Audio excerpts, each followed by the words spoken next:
Today we are learning about Indigenous Land and Waterways. The presentation is focused on K-5 educators, and it's a part of our Educator Virtual Series. My name is Sam Tondreau. I'm Director of Curriculum and Instruction at the Mohegan Tribe, and I am Mohegan.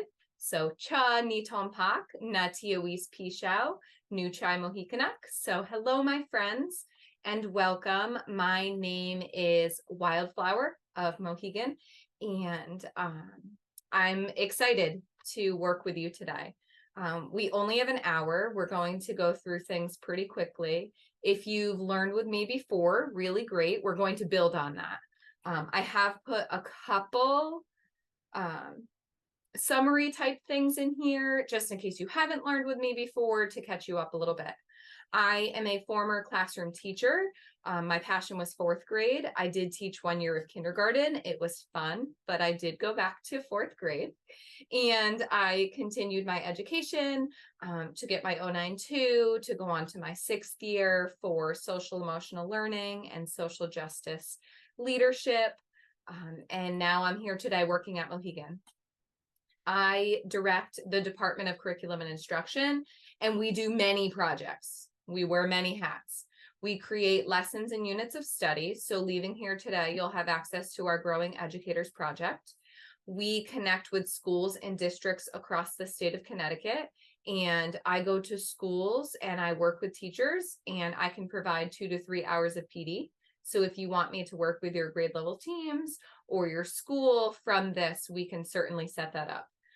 Schedules are really busy, but I always have time somewhere, so we'll make it work.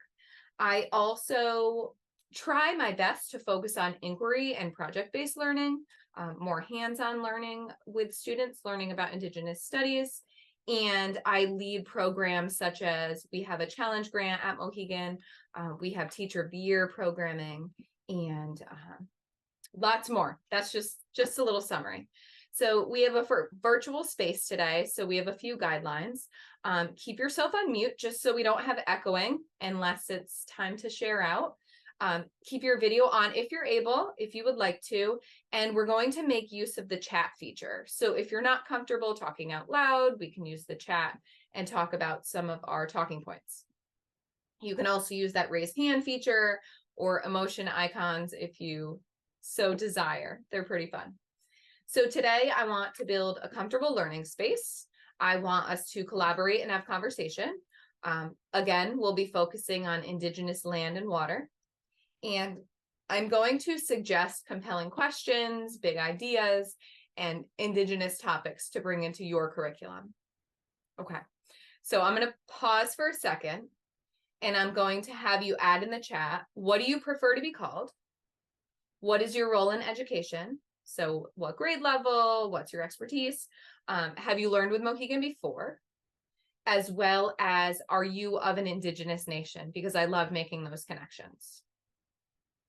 And then I also have to make sure I can open the chat because it is not showing up for me at the moment. There it is.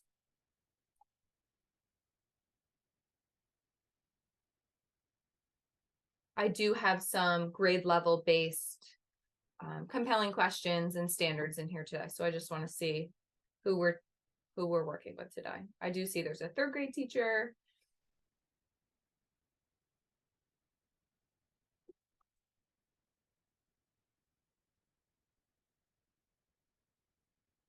Okay, another 3rd grade teacher, wonderful. K-8, great.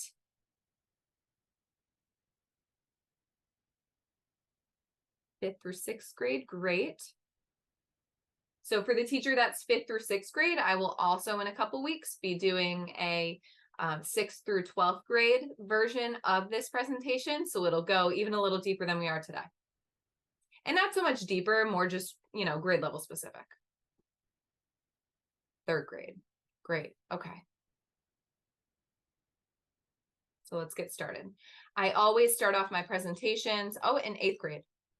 Great, wonderful. I always start my presentations just doing a little explanation of I am who I am. My opinions are my own, and everything I've learned from my tribal elders. So Katop Tom Tamawimu to my Mohegan ancestors, because without them, without their teachings, I wouldn't be here teaching you today. Oral tradition and storytelling is a key component in Indigenous cultures, and that is how a lot of the information has been passed down to me. Lucky for me and for my education, I have been creating content for members of my tribe, for teachers, so that we can get some of these pieces of history written down. Not everything can be written down, though. There are some rules and there are some guidelines, and I can share a lot, but I can't share everything. But I'm sure you will understand that as we go. So here are lots of pictures of my ancestors, dates of their lives. They're all very important. Okay, first thing to chat about. I always start with a couple stats, a couple questions to get us engaged. These two stats are from the Indigenous Future Survey that was surveying 6,400 Native people and gathering information to make a change. So I have two statistics here. You can choose to read one or two or both to yourself. And I have a question for you in the chat. Which one of these do you want to focus on this year to maybe make a change, to change the narrative for students, to connect with your school? And if anybody would like to share about it.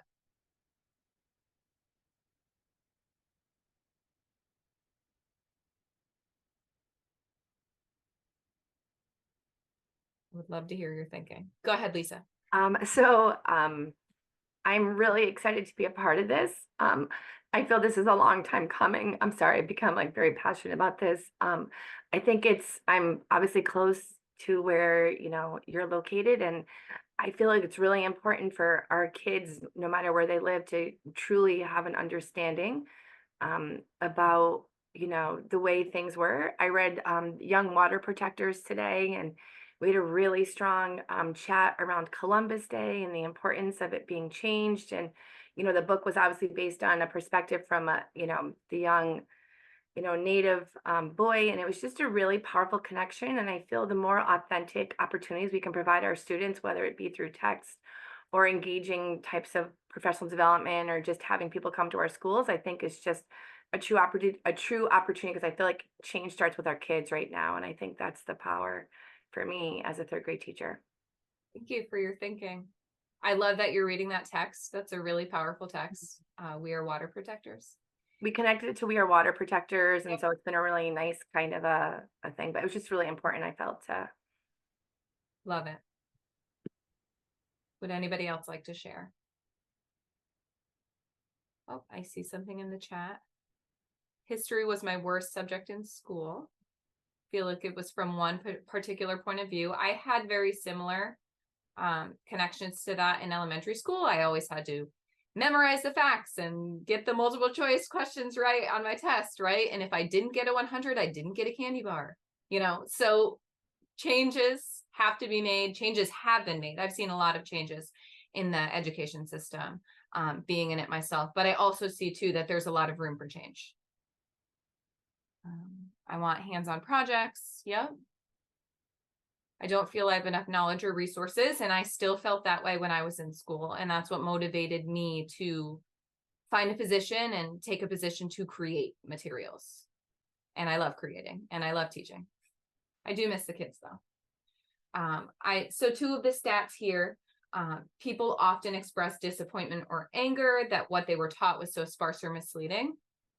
And I think a lot of our misleading information is what we were taught, and then we teach it to others. So it's a domino effect. It's never ending unless we change that narrative, unless we bring other perspectives and resources in. And I like that Lisa mentioned that we should bring more authentic texts in of Native voices, because yes, when we're teaching about Native peoples, their voice should be first. Their voice should be teaching. Okay, let's keep moving. Okay, if you did not know, these are the 5 recognized Connecticut tribes And I say Connecticut tribes because they are the tribes of what we now call Connecticut, right? So there are 2 federally recognized tribes, Mashantucket, Pequot, and Mohegan. And there are 3 state recognized tribes, Eastern Pequot, Golden Hill Pagusset, and Schaghticoke Tribal Nation. And these 5 tribes have been working together in collaboration to create resources for you. And we'll talk about that in a moment. Just a super quick question. I always have this in my presentations, especially if we're teaching about tribes in the classroom. What makes a group of people a tribe? So if I were to tell you that the Mohegan tribe is a tribe, there are common characteristics that make a tribe a tribe. Does anybody want to take a guess of some of these characteristics, some of these similarities? You could speak them out, write them in the chat. A shared language, yes. The Mohegan Pequot language is being reclaimed right now. So even though some of our languages may have been taken, some of them are still here today. A belief or a cultural system, yep, a spiritual cultural system, which I would say in lieu of religion, because religion came after. I do see the word money, so an economic system. Shared ancestry, definitely, so a bloodline or a family tree. Common customs, I would put that with the cultural and spiritual traits. We have common cultural traits and lifestyle. So 2 that we're missing a government or political system.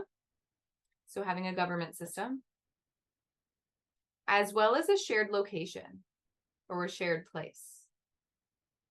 And the next slide will be your answer key. So don't worry about writing anything down today because you will get it all. Okay. So those are the characteristics that make a tribe a tribe.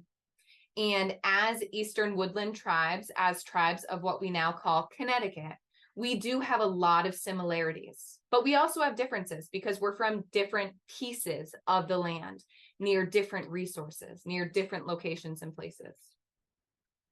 Because not all tribes are the same. This is the collaboration of our 5 tribes, which I'm so very proud of. We've been working on building this relationship over the past 2 years now. We are currently creating a foundational unit for educators. And in that unit, we're going to include who are the Eastern Woodland peoples, what are our commonalities between our tribes, and an introduction with pedagogy, clearing up misconceptions, and Indigenous identity. So it's a hard work in progress, but we're working really hard for you guys.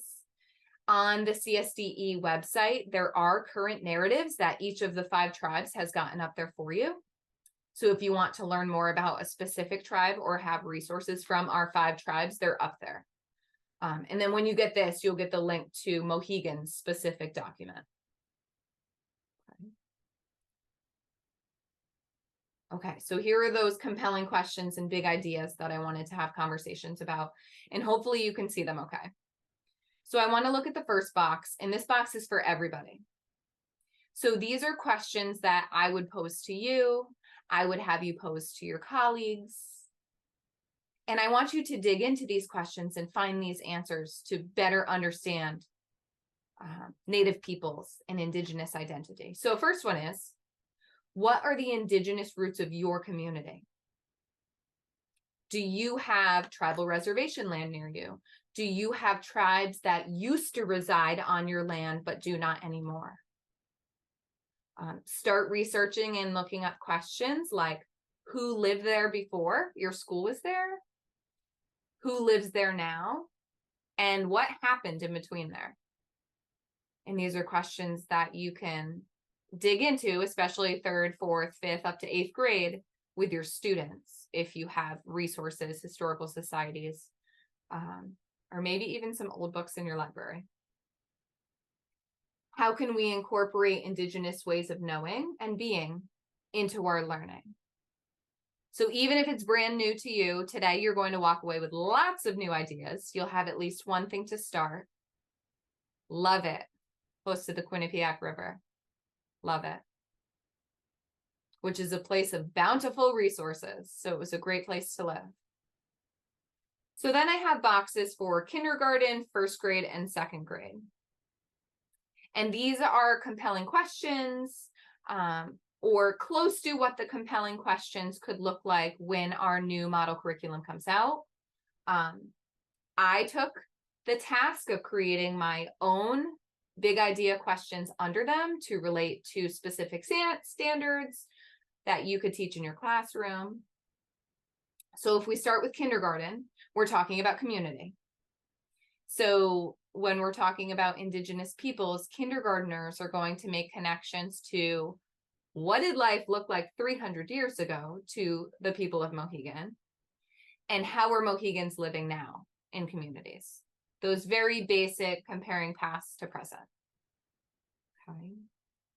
And then we'll move into first grade. How do individuals and groups contribute to their communities? So generating questions about Indigenous communities. And we're going to keep building on that. So in second grade, and I'm only speeding through this a little bit because I know some of you are a little higher in the age ranges, and you can always revisit this. Second grade, how do people and communities work together? How do leaders make decisions? And within our Mohegan government, we have leaders. We have 2 councils, we have a government system, and that was in my last session, but if you learn with me again, I will teach you all of that again. But how does the Mohegan Tribe support its local community? Many ways. And then really honing in on Heritage Months, on Indigenous Peoples Day, but why are they a thing? Why are they celebrated? The importance of recognizing our diverse communities. Okay, I'm going to stick on this slide for a second. Are there any of these big ideas that you want to bring into your school? Or is there anything that you're like, oh, we're just starting Native American Studies in 3rd grade, and I may need to catch up on some of these things?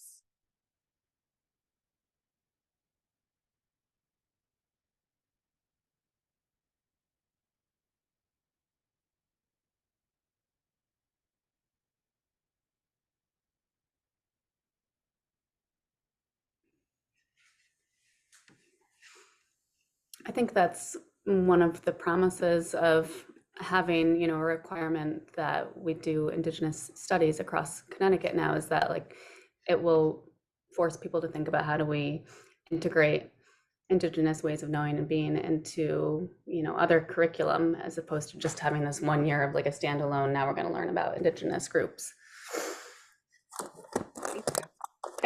Some of it is also, sorry, my video is off, but Oh, go ahead, Mary. yeah, I think some of it is also about having kids always ask that question, right? So you don't have that standalone in that 1 year.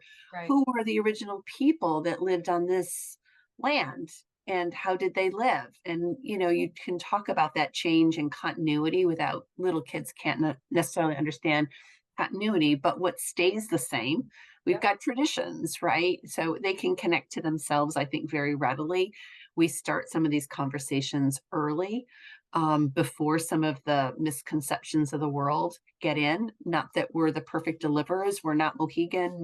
Most of us are not Native American, but we try to do our best to say those voices are super important for our kids to hear from. Definitely. And you may not be Indigenous, you may not be Mohegan, but you are the ones here today learning, and you're the allies that we need. So I appreciate all of your time and all of your efforts and all of your questions and connections today. Yeah, our smallest learners can certainly make connections and understand diverse groups of people, whether it was in the past or in the present, and they know that we're still here today when they learn about them. So we have some work to do. I do see some thoughts in the chat. I'm going to keep going because I think they also focus on our 3 through 5 here. So then we move into 3rd grade. That is where we get into some heavy Indigenous curriculum, which is great. The standards are a little heavier. The compelling questions are a little heavier, but I find it fun because 3rd graders and 4th graders and 5th graders are so curious and so ready to learn. So in third grade, how have diverse groups of people contributed to Connecticut's identity? So in third grade, we're going to dig into how have tribes preserved their cultural identity over time? And you're going to have a lot of those connections just with Mohegan today. What are the cultural characteristics of tribes? Explaining the significance of sovereignty. Tribes are sovereign nations. Okay, we have a government structure, we have rights and laws, we are a nation within a nation. And gathering resources to better understand that yourself before bringing that into the classroom is important. But tribal sovereignty and starting to talk about government with children younger is really powerful and really great. Fourth grade, we will talk about how do people depend on and shape their environment.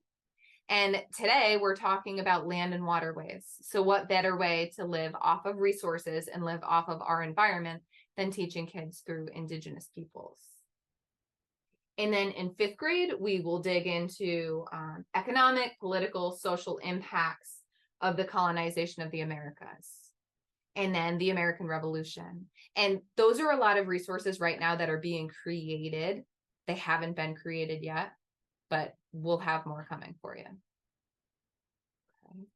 Are there any big ideas on this slide that you're excited about, that you want to learn more about? And we're moving through quick because I want to teach you more about the land and the water. We've had in third grade, the idea of the diverse community and how it impacts our town. And it always in the past just focused on different European groups that came here or, where people are from currently. So we've never taken in that Native American part. Like the Native American part has always been separate, like when we do the history. So it would be nice to put it together. Definitely. Integrating into other subject areas and really saving your time too. Not feeling so pressured to have it in that little social studies block will be more impactful for you and your students. And I see someone wrote fifth grade effects of migration. Definitely. I only took a couple things to give you some compelling questions and ideas to start with. Because as we know, when we do report cards, there are far too many grades and standards, but I just grabbed a couple. Okay, so Mohegan Tribe, I'm very quickly going to talk about our background knowledge and our roots. This is a review for those of you that have learned with me before. So the Mohegan peoples, we migrated from the Lenni Lenape, the Delaware tribe. If you've heard of the Delaware tribe or the Lenni Lenape before. The Lenni Lenape were divided into three clans, the Turkeys, the Turtles, and the Wolves. And the Wolf clan voyaged up towards New York for better resources, shell fishing, hunting. And Sachem Uncas, who was a Pequot over 300 years ago, founded the Mohegan Nation. Okay. He had arguments with his peoples. He and his followers left that group and started their own group. They took that original clan name from the Lenni Lenape of the Wolf people, the Mohicanuk. And that is how Mohegan became its own tribe, the start of it.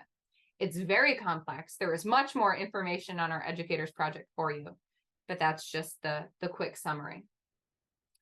300 years ago, when this migration was happening, settlers and colonizers came onto this land, wanting resources, wanting economic control.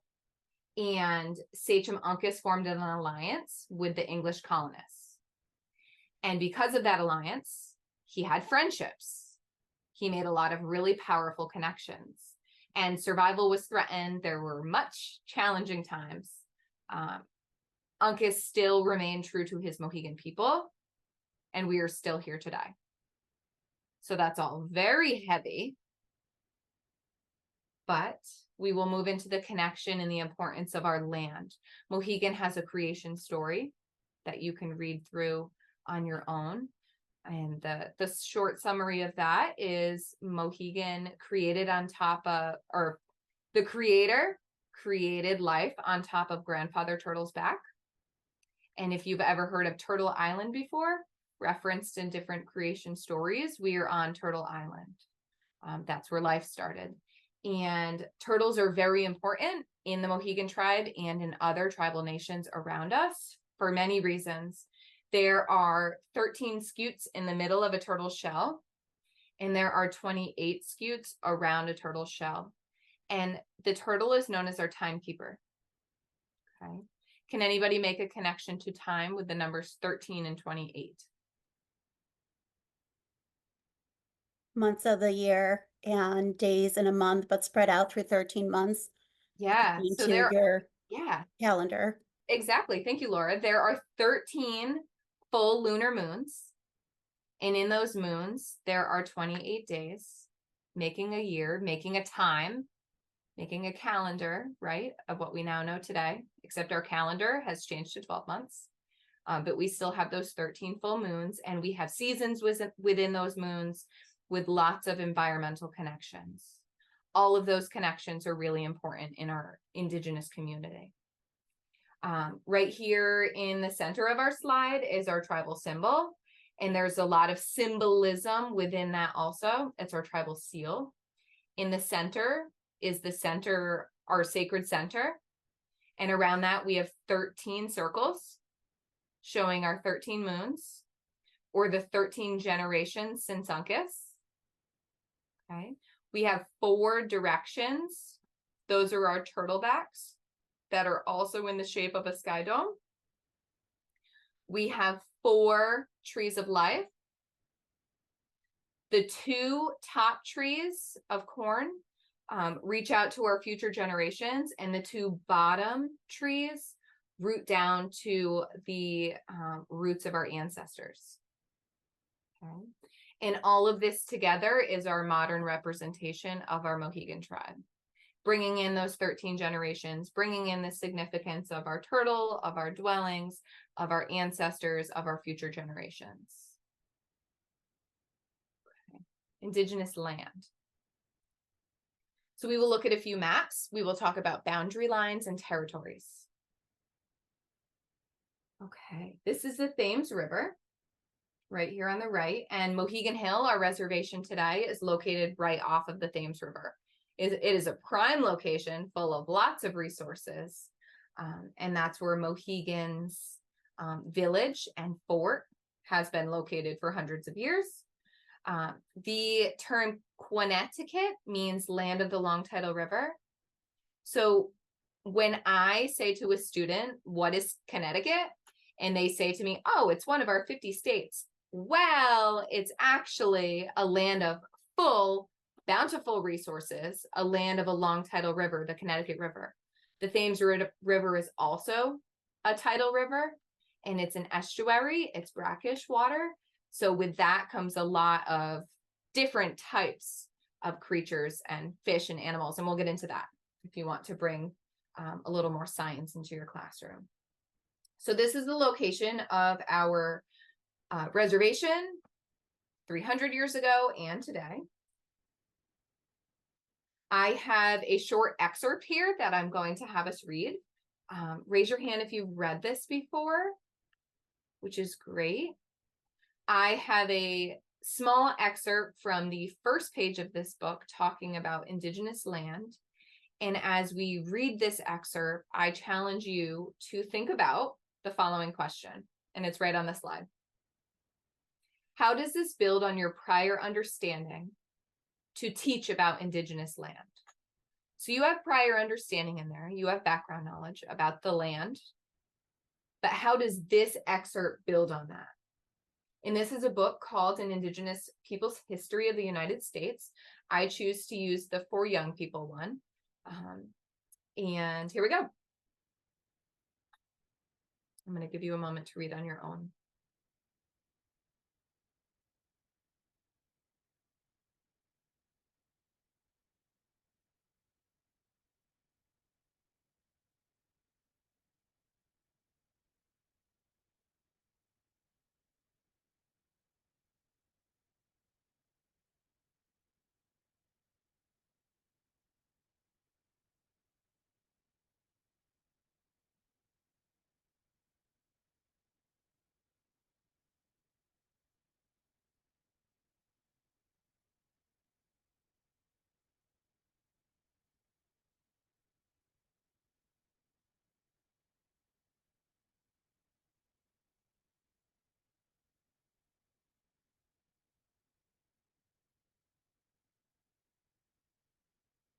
Okay, so my question for you is, how does this build on your prior understanding to teach about Indigenous land? Did you have any aha moments? Did you have any deeper connections? Were there any moments where you were like, what?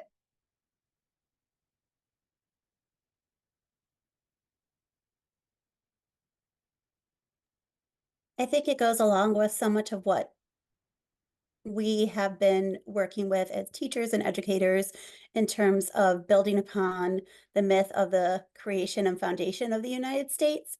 And it makes me think of some of the different writings of like John Trudell talking about being human, and that not being just that it isn't looking at the federally recognized 572 tribes. It's looking at who were the original peoples and their ancestors and their connections with land, and beyond just what we experience of the Americas and what we think of as the United States.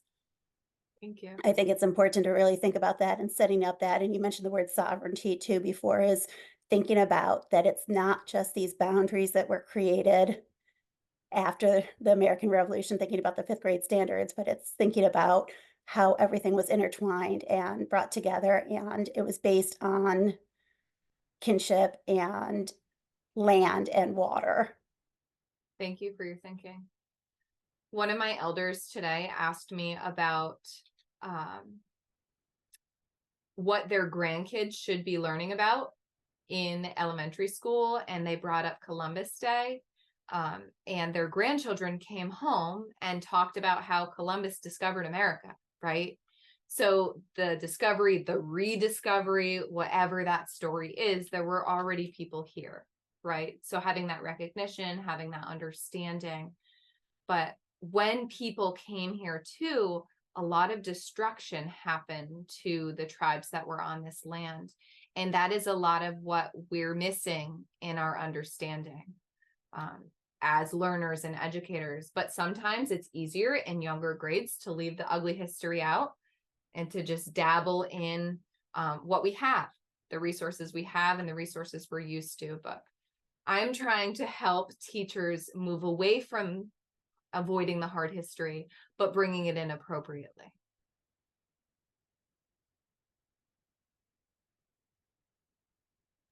Sam, I Thank know you you're for that. going through this quickly. Can I just Yeah. ask a quick question just in regards to thinking about our youngest learners and setting up the premise for a lot of this new learning for educators and students, but just thinking about, those myths and those lies and the whole Columbus Day, and thinking about, you know, truth and Thanksgiving. And I think so much of it is what you just said. Is it something that your approach of, that there were people that were living here and talking about and using the actual, Wampanoag people, and that there were people who came looking for land and wealth, and not perpetuating this whole myth of that there was this group of, but using not pilgrims, but using the term colonizers, settlers, and also talking about they came and using at the basic level that they went in their cash and they took their winter stores and they decimated where their ancestors were laid. Like, that's something I'm thinking about, using those terminologies without going into all the details. Is that something what you're referring to in the younger grade levels? Yeah, so the lens of decolonizing some of those teaching strategies that we've been using throughout time. And I always want to keep the present tense in our vocabulary. So not just the Native Americans that used to live here. Well, we can talk about different groups of people that used to live here, but we can also talk about the people that live here today, just keeping the verb tense in mind. I use the term colonizers for a reason, and settlers, and I would teach students, because I taught fourth grade, what those terms meant. But we would also learn a little briefly about those groups of people, because as we know, we're a big melting pot, and a lot of us could have come from those groups of people too, not making us bad people, but just understanding the storylines and how everybody meshes together. It's all so important. But I think teaching the lies of the Thanksgiving books that we used to have on our shelf, those books need to go. we have to vet our sources. We have to use good resources. And you'll leave today. I have a slide of some really good resources that you can use in your classroom to teach about Thanksgiving with the Wampanoag and to teach about a better Columbus perspective through the Wampanoag peoples. So lots of good resources that I'll share with you. I would just say get rid of a lot of the old resources and start your learning fresh and build your curriculum as you see fit with the resources you got. All really good questions. Okay, what is wrong with this map? Have you seen this map before? This map is used all over academia. It is a 1930s map, so it was made in the 1930s, and it represents Native tribes in the years 1625. So I see this map used a lot. It's a good starting point, but there's a lot wrong with it. I put the green X on it because that's where I am located right now.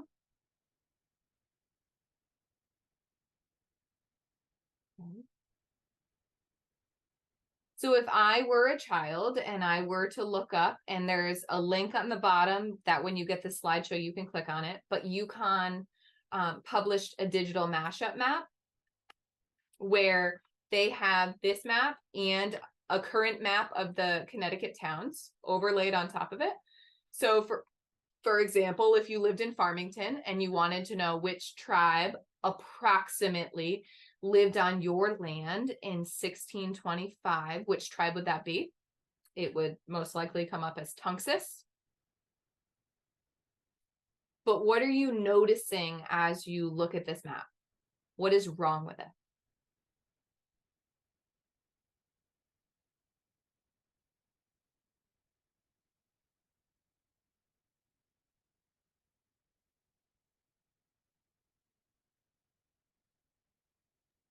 Are you referring to, it's hard to see the details, but just how it goes, if you're looking along the shoreline, does it say Pequots and it says Uncas, then it says Mohegans? Yep, it does say that. Okay, I'm Pequot, just, Uncas, Mohegans. yeah, Other tribes I see listed: Nipmucks, Yeah. Pagusets, Tunxus, Agawams. So we have the word in the chat, state lines. Yeah, there are state lines on this map. We see a rectangle of Connecticut, but in 1625, Connecticut was not Connecticut yet. So that's already a misconception, right? A mistake of this map. So when you look at resources with students, you want to think about, okay, who made this map? This map was made by the Connecticut Society of the Colonial Dames of America. What was the purpose of this map? Why did they make this map? And I see in the chat borders. Tribes did not have hard boundary lines like this. Territories were not boxes.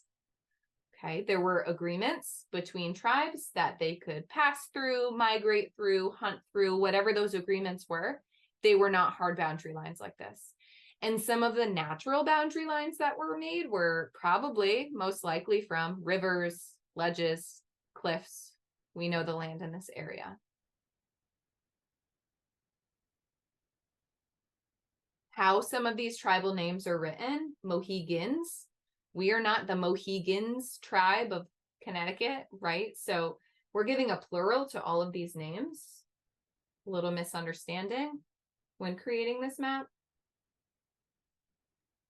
Sam, just in terms of the limits too of where this map is looking at, Yeah. is it also cutting out, like thinking about what you would say now is Rhode Island and looking across the Sound, that there is a lot that it's just limiting, and that I would think like as a teacher or even a student, you'd look at it and be like, oh, well, this is the only place that they lived other than just like saying up the Connecticut. But I'm just thinking about like, where's the Narragansett, or where's, thinking about Or Quinnipiac. the Schaghticoke, which is one Yeah. of our state recognized tribes today, are not even located on this map. Yeah.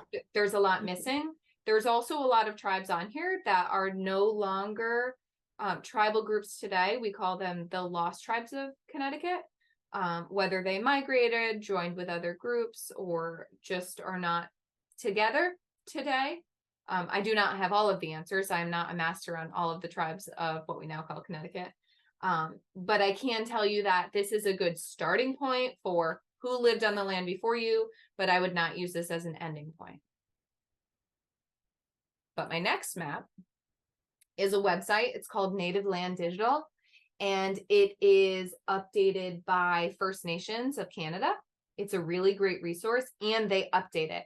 I've talked to a tribe, Schaghticoke specifically, that said, our land is not on your map. Here are our records, add us, and they were added. So things are being updated with more information. If you were to give this map to your students, what questions will students have? I know I would have a lot of them. And how can this map change the narrative of how we were taught to think? So if I had to find where I lived on this map, I would have to truly understand resources, waterways, probably that Long Island Sound. They'd want to know why the tribes overlap. Yeah, this gives us a better understanding that there were overlapping boundary lines. This also shows many other tribal groups that were not on the first map. Yep, why do the colors overlap? Where are we? I am right off of the Thames River, a waterway, which makes it a little simpler for me to find my home. But if I lived over in, Washington, Connecticut, it may be a little more challenging. But if I had an understanding of what tribal nations lived around me, what resources were around me, if I had a better understanding of the land under my feet, I would be thinking a lot differently.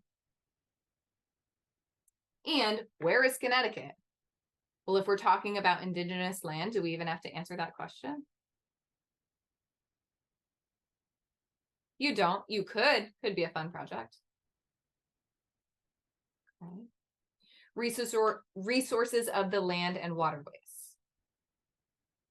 Okay, so the Mohegan Tribe, we primarily are off of the Thames River, but the Thames River also branches into the Yantic, the Shantucket, the Quittamaug. These are Indigenous name translations. So the Thames River, which is an estuary, is known as the Great River. The Yantic River is known as the Little River. These are just fun, engaging ways to connect to different pieces of water. This is a map of the colonies of Connecticut and Rhode Island. And I took that from the map. It's a label on the map from 1758. And I just put little yellow highlighted lines showing you that you can get from the Long Island Sound up the Thames River, up those other waterways to migrate, to trade, to move along the water. We have a lot of waterways in Connecticut, which is very helpful for tribes that did migrate or that originated in this area. Our transportation was primarily dugout canoes on the waterways. It's our most common canoe. Some other canoes that were used would be, a birch bark canoe, but we didn't have as much birch bark. And the dugout canoes were stronger in our water with tides and waves and were connected to the ocean. So dugout canoes were better for fishing, for trading, for holding 20 to 40 people in them while gathering resources. A tree is hollowed out by the waterway because a tree is heavy. You're not going to carry it to then burn it out and build it. A couple other fun facts on here. Mohegans, the name of the Thames River to Mohegan is the Massapequatuck. And our dugout canoes during the winter, we would sink them. We would fill them with stone and put them under the water to preserve them. And then in the spring, we would bring them back up to use them again. So we wouldn't leave them out in the elements. We would keep them within the water. And they're burned out with active fires. The picture on the right is a field trip that we had at our Tanaquidgeon Museum. And we have active fires to model and show the process of creating a dugout canoe with students. Traveling the waterways today, we have an annual canoe journey still today. We travel up and down the Thames as a tribe to honor our ancestors. So it's something that we do to hold tradition and to really stay connected to our traditional ways. I also, in this slideshow, have a couple paintings by David Wagner. He created paintings of Mohegan Tribe specific scenes. So this would be fishing and moving down a waterway. So that would be a fun multimedia way to look at transportation with students. Okay. Various foods of the river, because we're a brackish water with salt water. We are saltwater mixed with freshwater rivers. So we're brackish. Quahogs and clams, oysters, lobster, shad, crabs, beaver and eel, turtle eggs. A lot of these things we still eat today. Others are a little less desirable because we don't have to make some of those choices anymore. Another painting by David Wagner showing fishing weirs. Fishing weirs would be created on the river because of the tide. They would build with stone and with stick to make those fishing traps. And the tide would come in, the water would go up. As the tide went out, it caught the fish and the crabs and the crustaceans. Truly fascinating. If you have seen the Thames River by Mohegan Sun before at low tide, you can still see all of the stone walls in there, and those are fishing weirs. So if you're a boater, you have to stay in that channel. Off of the Thames River, there is a body of water called Trading Cove. And Trading Cove was known as, and we have archaeological evidence there, of a steam pit where we would steam our shellfish, our clams, and where we would trade, which is also closer to Norwich. Wampum, if you've learned about wampum before, a common misconception is that wampum was used as currency, but it is not. It was not.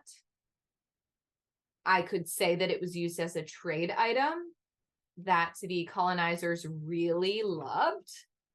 But for Native peoples, for tribal communities, it is sacred. Wampum is sacred, and it's an honor and it's a gift. Wampum was often given for marriages, for treaties and alliances, and as gifts. It would be worn, it would be adorned, it would be highly respected, not used as currency within tribal communities.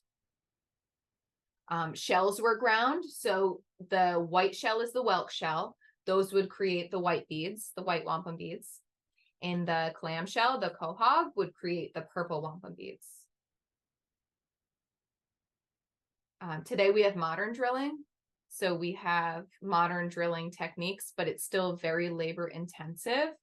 Hundreds of years ago, we would use stones or even metal when we had it, but mostly stones and bone to create wampum beads. Okay. Give me a raised hand if you've heard that wampum is currency in the past before. Okay, so misconceptions, throwing them around. So good question, Jen. Someone actually asked this in one of my PDs recently, if within the casino, wampum is misconstrued. I know in the past, one of our local casinos used the name wampum as like their chips or their coins. I believe they changed that. But I think it was done as a misconception, and I am so thankful that it is not used that way anymore, because I even have wampum earrings on today that were gifted to me when I finished my 092. And it's an honor. It's a sacred object. And thinking of it as money is not good. I was also told too that someone had a 3rd grade unit that was called wampum as currency, which is just so bad. So we're going to move away from that. Resources of the land. There are so many resources to our eastern woodland peoples. Turtles, as we talked about, in the water can also be on land. Sweetgrass baskets are made of splint of wood of birch. I have 2 baskets down there. We have beaver, bear, turkey, moose, deer. I have tobacco on there, Three Sisters Gardens. A fun game that I was taught as a child called Hoop and Pole. And this is another one of David Wagner's paintings, helps children practice hunting techniques. So, and this is a simple one you can use within school, but if you have a hoop and you have a stick, you can practice your hunting abilities, focusing, spear throwing, hunting things that belong in the air, hunting things that belong in the ground. And it's a fun hands-on activity that I was always taught as a kid. This is how you become a more precise hunter. So hoop and pole, that's a fun game. Along the Thames River system, there would be bountiful agriculture. We had tobacco gardens. We had 8-row flint cornfields, many cornfields, acres and acres of cornfields. We had Three Sisters Gardens. And if you've heard of the Three Sisters before, Three Sisters Gardens are made of corn, beans, and squash all together, because those 3 plants as sisters help nourish and support each other. So they are planted within the same mound in a garden.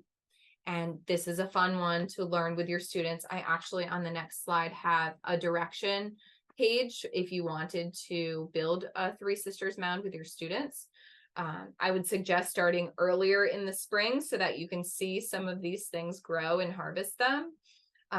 But the corn grows tall, beans climb up the corn, and the squash covers the ground to protect against insects and keeps in the moisture. So these 3 sisters complement each other, support each other, and are told through many oral tradition stories in our local tribes. If you've heard of succotash or chowders before, those are traditional to Mohegan, using things from the ocean as well as things from the land. Okay. So hands-on engagement opportunities, you can come visit our Mohegan village, and we have wigwam replicas. We have Three Sister Gardens, and we also have our Tantaquidgeon Museum, of course. But this gives you the more hands-on approach of what living would have been like in the 1600s, and how we use the land to feed our people. Right. Other ways to connect with us in the future. I talked about how I could set up PD with your schools. It's free of charge. I just have to schedule with you. We have our Educators Project, which is lessons and units of study online that are always growing. Right now we're finishing the unit for A Day in the Life, and that is talking about the Mohegan village. So what are the resources of the land? What are resources of the water? What are our cultural ways? And the first part of it is already up there, and it's the Mohegan village. So the seasons in the dwellings. We have an outreach program that we can come to you. So we have a 1-hour free presentation that can come to your school to engage students in our history. And our Mohegan teachers that come are dressed in regalia, and they may drum or sing or play flute and show you cultural ways. You can also join us in August at our Wigwam Festival. That's open to the public. It is K through 12 outreach programs. Yeah, as well as within the community. Sometimes we go to preschools, elderly housing facilities. We go all over. Good question. Okay. I know we're out of time. It's 5 o'clock, but I have a couple slides left, just resources. So next steps to indigenize your classroom. And I like using the term indigenize instead of decolonize, because I want to give Indigenous people power back.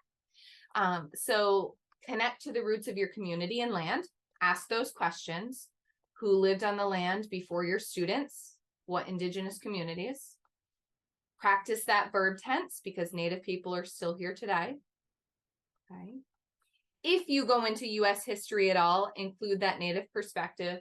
More of those resources are going to be created. I know they're a little few and far between. Vet your sources.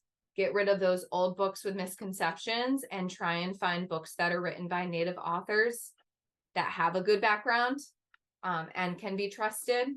A good resource that you can use, I'll have on my next slide, is a blog by Debbie Reese. I super suggest you go on her blog and she vets sources for you. She explains why they're good, why they're bad. And then bring in current events into your classroom. What's going on in Indian country? There's a lot. Okay, it says let's chat, but we're out of time. So I'll just sum this up. Here's a lot of great texts. Kapinamuk up top is the Wampanoag Thanksgiving story. I highly suggest that one for your classrooms, especially K-5. If you live during the Plymouth Thanksgiving, that's the book by Chris Newell that brings the Native perspective to life. Okay. I would say that it's more so higher elementary based, but you can take good pieces from it. I would definitely use it in 4th and 5th grade. You may have to differentiate it a bit for 3rd grade or lower. Kunu's Basket is about basket making, a basket maker in Maine. Indigenous Peoples Day, this is a good nonfiction. Jingle Dress Dancer. So if you've heard of these before, these are all really great books. And I have lists of resources and book lists here for you. Okay.